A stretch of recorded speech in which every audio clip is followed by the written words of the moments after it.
Hello and good morning everyone. Welcome back to my channel. If you're new to my channel, my name is Melissa and I'm a nursing student. I also work full-time, so today I'm going to take you with me through my 13-ish hour day. So it's first thing in the morning. It is 8:30. It's 8:33. My day started at 8 a.m. when I left my house. My job isn't too far from home, but I did stop for Starbucks this morning. I got a pumpkin spice latte and I got a spinach feta wrap. That's like my go-to. So it took me a little bit longer to get to work. So I just arrived at work. I'm in the parking lot. I'm about to go inside and sign in. Really quickly, before I get any further into today's video, I do want to take a moment to thank Louisa so much. This video is in partnership with Louisa. They are by far my favorite jewelry brand. They sent me really beautiful pieces. I'm actually wearing some of their jewelry today. They sent me this gorgeous heart-shaped necklace. I don't know if you guys can see it. I'll also do a close-up of all the jewelry. And then they sent me these gorgeous heart-shaped earrings. I love them. They're just nice and dainty. They are perfect for work because they're modest. Pretty much all of their pieces are incredible. They have a lot of dainty pieces, but they also do have more statement pieces and more bold pieces if you are interested. So this is the necklace that I have on right now from Louisa. I love it. It's so small and dainty, and it's just a nice and classic look. And what I love most about this necklace is the fact that it can kind of be dual-sided. When you flip the necklace over, it is just this simple gold color. It's classy, it's timeless, and it is elegant. So now the second piece of jewelry are the earrings that I'm wearing today. These are also dainty and classy. Since they're heart-shaped, they actually match my necklace, which is why I wore them together. I love anything gold, and I love that there are little rhinestones in these earrings, so they give them an extra sparkle. They're also perfect for nursing students or for nurses because they're so small. Even though they're dangly, you could still wear these to clinical and not get in trouble. And then the final piece of jewelry that Louisa was kind enough to send me was this adorable, dainty, gold-colored necklace with a letter C on it. C is for my husband. His name is Clifford. And so I thought it would be nice to wear a necklace with his initial on it. On Louisa's website for this necklace, you can get any initial on it if you want to wear your initial or if you want to wear the initial of a loved one. I just think the idea of this is so adorable. So for my personal preference right now, I do prefer smaller, more timeless, dainty pieces. Louisa does have bigger, bolder statements, so they do have jewelry to match your taste. What I love about Louisa is that their designs are unique and they just make you feel elegant and empowered. And to be honest, what I love most about Louisa, even more than their pieces, are the fact that they are completely carbon neutral from their products to their packaging. Their packaging comes in these lovely cases. So their cases are carbon neutral and they are recyclable. So I always keep the pouches that my jewelry come in. And when I travel, because I love to travel, I like to keep my more expensive and dainty pieces in these packagings just to keep them safe so they don't get scratched up or bruised or tarnished or anything like that. If you want to shop Louisa, you can go ahead and use the link in my description box. There's also a code so that you can get a percentage off of your purchase. So yeah, I am at work. I have my pumpkin spice latte. I'm about to get out, sign in. I work in a retirement village. I do activities and I work in an independent living. So it's not a medical center. The people that I work with, I call them my clients on YouTube. The clients that I work with, they are 100% independent. They live in like single family homes and cottages on this big campus. And so what I pretty much do for them is I help to organize their clubs, their committees. I take them to shows. So like I'll buy tickets for them. I'll coordinate them going to like shows, museums. We do day trips. We go out to dinners and lunches. We do a lot of really cool things. Whatever my clients want to do, they pretty much just tell me that they want to do it and I just organize it, make it happen. We have a bus that does transportation. So today is a trip day. I live in Maryland, and so we're going to Baltimore, Maryland. There is a museum called the Walters Art Museum. I have never been there before, but I'm excited to go. So I'm going to take them. The cool thing about these things is that whatever they do, usually I get to do them too. So since we're going to the museum, that's where our field trip is. I will also be going to the museum. Even though I have to be like managing my clients and making sure that they're happy, I also get to explore the museum. So I will take you guys along with me for that. And then after I work all day, then I have class tonight. Tonight is a class night. I am taking complex health. A lot of you guys ask if my classes are in person or online. I'm in the evening and weekend program at Chamberlain University for their BSN, their nursing program. It is 100% in person. So all of my lectures I have to go to in class. So I will be driving to Virginia. That's where my campus is. So it usually takes me about an hour from work to Virginia. If traffic is bad, it could take me up to an hour and a half. So I have class tonight for like 3 hours, and then I have to drive back home an hour to Maryland, and that will be my day. So I will take you guys along with me. Don't know how interesting it'll be, but you guys, can come along for the ride.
I am just sitting in the bus. I came out to the bus. We toured the museum. The museum was honestly incredible.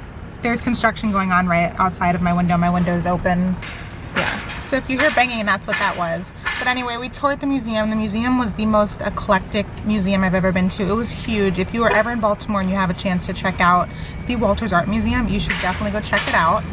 My residents are eating lunch. My bus driver is in the restroom, so I'm just sitting here so we don't get our bus towed. Now I'm going to head back to work, do administrative tasks, and then head to school. Okay, so my work day is now over. I'm actually running very late. By the time we got back to the office from the museum, because we took a bus, it was around like 2:30. Close to 3 o'clock, and so I had a bunch of administrative tasks to do. I couldn't film it. I have a company credit card, and so at the end of each month I have to gather all of my receipts and do like an expense report to show everything that I spent money on and describe each thing I spent money on and justify why I spent money on it. And then I have to upload all of my receipts. That takes a lot of time, especially if I'm not doing it throughout the month. I have to do it at the end of each month. So I did not do it throughout October. So I had to scramble and get everything together. And I apparently used my credit card a lot in October. So there was a lot of stuff for me to gather. So that took up the rest of my day. That was really stressful. And now it's a little bit late. It is, I feel like I'm out of breath because I'm filming this in real time. So it is 4:44. There's my husband. He's my background. So I need to get to campus. My class starts at 6. I'm going to type in my GPS to see how long it's going to take me to get to campus. God, please don't let there be an accident. Oh no. There is an accident. Let's see.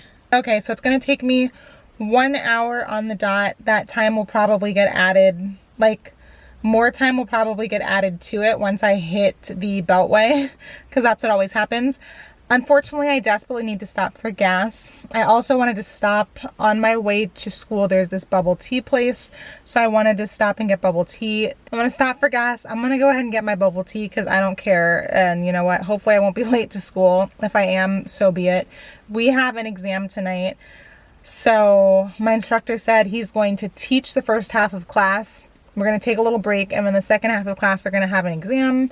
In all of my classes before this, we start our exam at the start of class. So at least today I kind of like it this way, because if I'm running 1 or 2 minutes late, then, you know, it's not like he can shut me out of the exam. So it might affect my attendance, but at least it won't affect me taking my exam. So I will see you guys in a little bit. I'm about to speed and try to get out of Maryland and make it to campus in Virginia by 6 o'clock. Okay. So I'm still in Maryland. I got my boba tea. I didn't get gas. Priorities. Now I'm going to head to Virginia and get to campus. Don't know if I'm going to make it there. I think I have like 21 miles of gas left in my tank, and my GPS says I'm like 16, 17 miles away. So I don't know if I'm going to make it. But there's no gas station on the way at this point, so I'm taking a gamble. So I got scared that I was gonna break down on 495, and I ended up stopping for gas. So I'm probably gonna be a little bit late to class, but I think that that's better than breaking down on the side of the Beltway.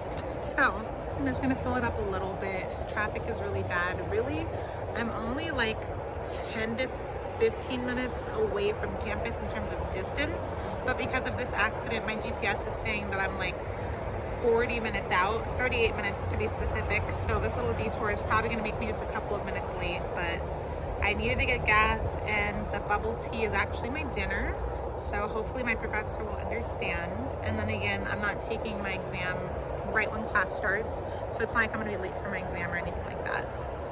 Okay, so my exam is done. I was actually the first person to finish. I made a quick pit stop to the bathroom because I have an hour-long drive home, and then I'm going to head out to my car and head back to Maryland. I'm taking complex health right now, and I had a CJE, so it was like a standardized exam, and it was actually not on complex health, it was on pharmacology, which I'm not good at. I typically don't take long for exams. I'm waiting for the elevator, by the way. I'm like, maybe if I press it more, it will actually go. Okay, so the elevator finally came. I'm in my car. I was filming, and then this girl came out and I got so embarrassed, and so I just kind of like slammed my camera shut, and then we rode down on the elevator together in silence and awkwardness because she saw me filming. It's funny, like I'm definitely not a vlogger, or well, obviously, I mean, I'm filming myself and uploading it to YouTube, so I kind of am, but like this is very much not my profession. Obviously, I work a full job. I'm in nursing school. This is just something I do for fun, but like I am very anxious for people to see me filming. And it's funny because at the museum today, the staffers, the people like security and the tour guides and stuff saw me talking to my phone, and they saw me filming, and like my skin was crawling, but I was just trying to push through it. And so I was like, oh, maybe like I got better at filming in public. And then the second that she walked out, I got so anxious. I'm looking for my lotion in my purse because I have the driest hands ever. So every time I go to the bathroom and wash my hands, I have to use lotion. I love Bath and Body Works. But anyway, what was I saying?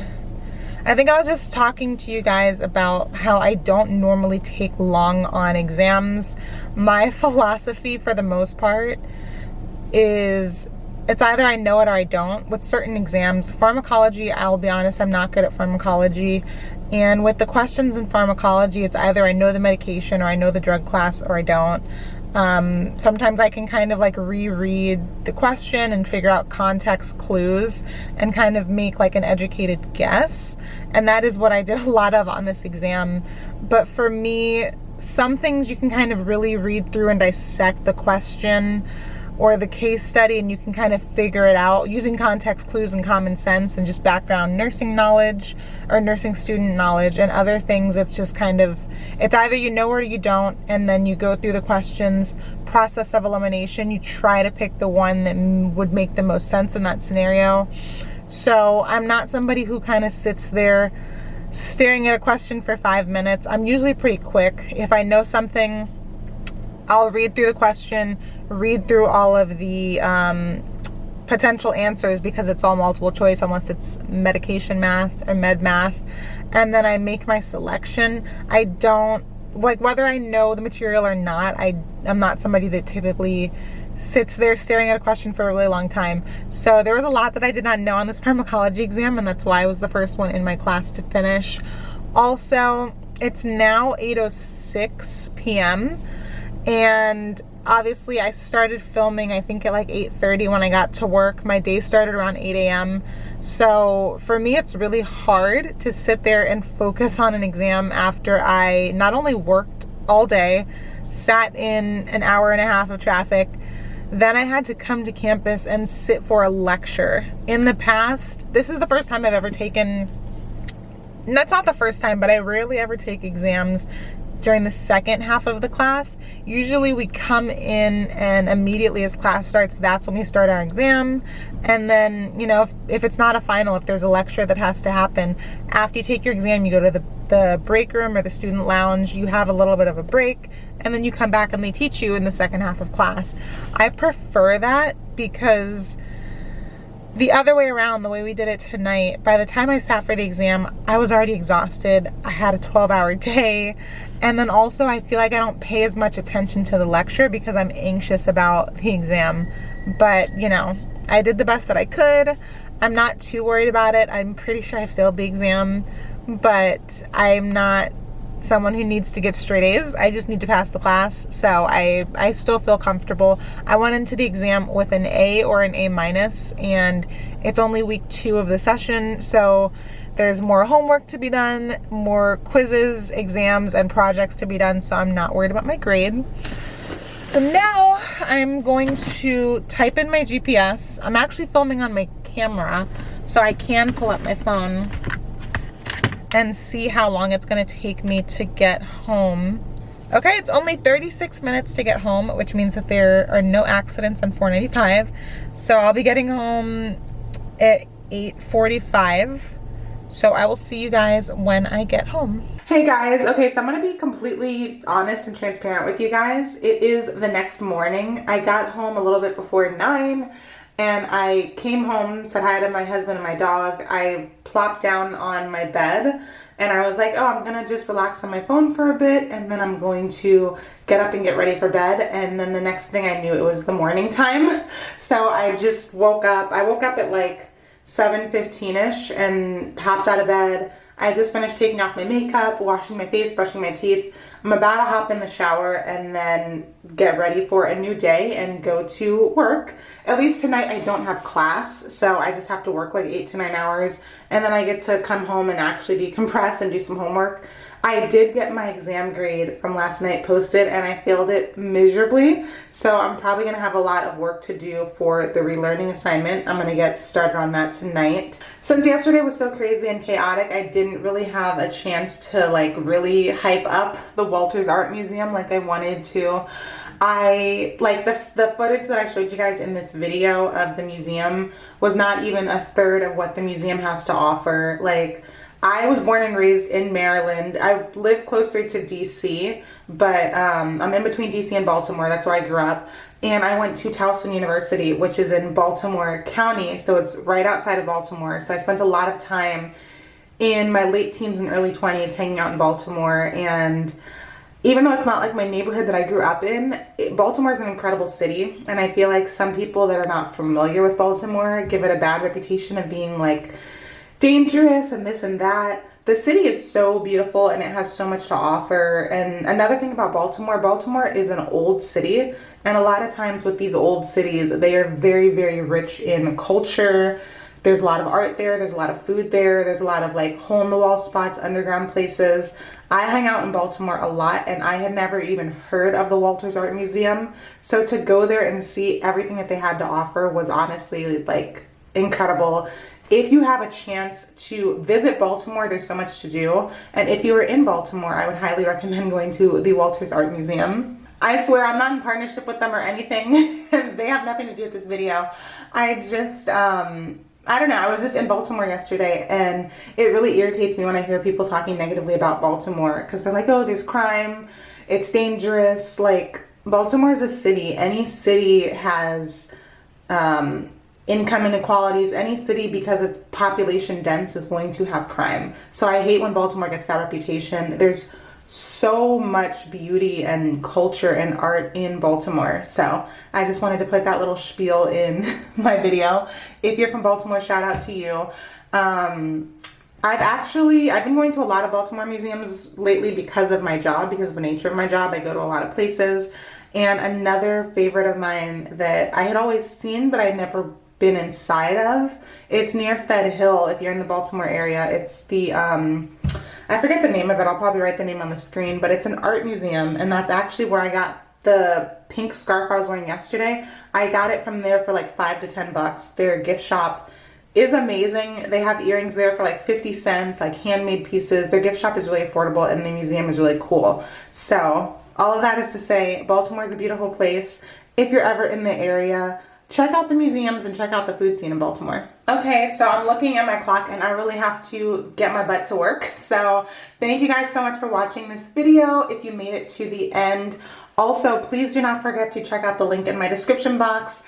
There is a code for you to get a percentage off of your purchase at Ana Louisa.